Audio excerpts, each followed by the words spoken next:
Alright, here is what it's looking like. Got subframe welded in with much better welds than I was welding with that shitty ass arc welder. Big problem I ran into, I welded this piece, I shouldn't have. I'm going to have to grind out these welds here and there and there and there. And I'm going to have to bolt that piece because getting the motor out, I had to pry it out and I could not get it back in.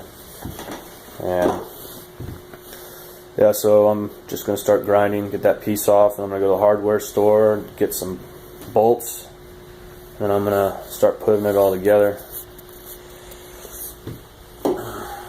It's kind of nice just sitting up there on a little workbench like that. Okay, so I got it all ground out. That's what it looks like right now. I switched welding rods, so the tacks have a lot less lag. I went with 70-14s. I don't know what my issue is with the 60-13s, but I'm just not going to use them anymore. So I'm going to pilot these out here and there, and then I'm going to bolt it, and that will be the motor mount, and that'll allow me to remove it, because before it wasn't removable.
Quarter. 14.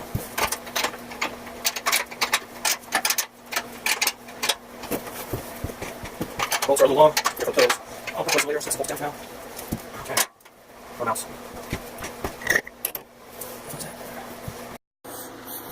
That's what it's looking like so far. Now I'm going to stick on the bearing pillows. Okay, here we go. It's coming together.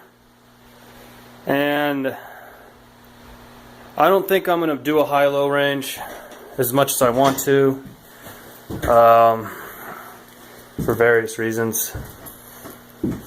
But what I think I am going to do instead is make it 4-wheel drive. And I kind of got an idea in my head to make a drop point back here.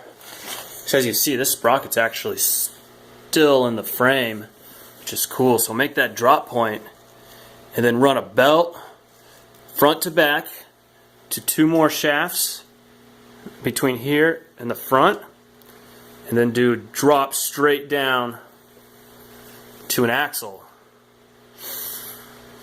But I'm not sure if that'll work because the thing's going to move up and down, so that means I'll need a spring tensioned belt system for the drop points.